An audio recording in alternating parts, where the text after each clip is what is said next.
أول ما نبدأ نتخلى عن الحاجات اللي بتخلي تركيزنا أقل، هتلاقوا إن في أعراض انسحاب بدأت تظهر علينا. ودي حاجة من الحاجات اللي لازم أذكرها قبل ما أتكلم عن إزاي أصلا نتخلص من التشيب دوبامين أو الدوبامين الرخيص. وأعراض الانسحاب دي بتكون في شكل توتر وقلق، والخوف والقلق دول بيحضروا نتيجة للأفكار اللي احنا كنا مخزنينها والمشاعر اللي احنا كنا مخزنينها وبدأنا نواجهها لما احنا بطلنا نركز في حاجات ملهاش لازمة، زي السوشيال ميديا، أو إن احنا ندخل في علاقات ملهاش أي لازمة غير إنها بتملى مكان جوانا كان فاضي. فبنبدأ نواجه نفسنا وبنقف قدام نفسنا في المراية وبنشوف نفسنا على حقيقتها، وبتبدأ الأفكار السلبية دي تظهر كتير أول لما بنوقف العادات اللي احنا كنا بنعملها والتشيب دوبامين. وأعراض الانسحاب دي بتكون mainly أو بشكل رئيسي يعني أو بشكل أساسي تحت شعورين مهمين جدا لازم نعرفهم. ايه هما الشعورين أو الإحساسين دول؟ هو إحساس الهم والغم. طيب ايه إحساس الهم؟ الهم إن انت دايما عمال تفكر في بكرة، يا ترى إيه اللي ممكن يحصل بكرة، يا ترى أنا دلوقتي مثلا ورايا حاجات كتيرة قوي عايزة أعملها ومش عارفة أعمل ايه. طب الحاجات اللي أنا عملت لها تسويف وما أجلتها، الحاجات دي هعمل فيها ايه؟ فانت بتفضل عايش في توتر وقلق من بكرة، وده الهم.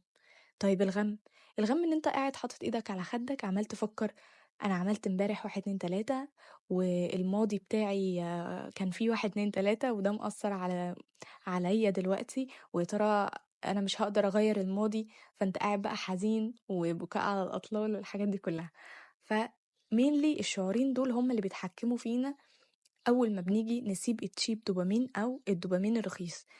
بيبدأ الهم والغم دول يهبطوا كده علينا مرة واحدة، واللي هو ايه، سلام عليكم، أنا جاي أواجه الشخص ده. طبعا احنا في الحالة اللي زي دي بناخد طبعا بالأسباب. أول حاجة بنقول الدعاء المشهور، اللهم إني أعوذ بك من الهم والغم والحزن والعجز والكسل، وبنقوله وبناخد بالأسباب طبعا.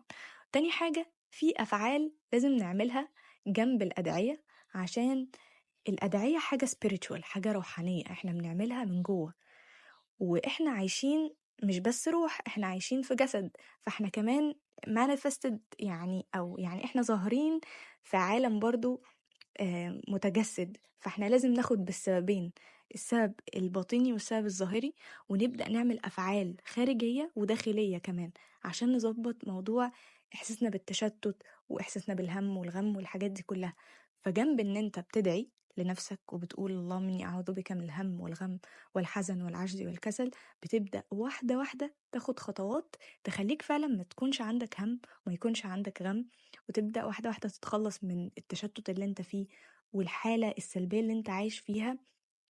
وصدقوني هتقدروا تطلعوا من اللي انتوا فيه او الرت، او هما بيسموها بالانجلش رت. فكرة ان انت بتقعد فترة طويلة مش بتعمل الانشطة اللي انت متعود عليها، تبدأ تأجل في حاجات كتيرة والورق يكتر عندك، فتحس ان انت في حالة كده من الخمول والكسل.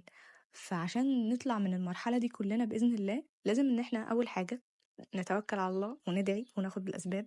تاني حاجة ان احنا نعمل أفعال فعلا تطلعنا من الموقف اللي احنا فيه أو من الحالة النفسية اللي احنا فيها دي، وما نسيبش نفسنا للشيطان ولا للهم والغم ان هم يسيطروا على حياتنا ويسيطروا علينا بالشكل ده.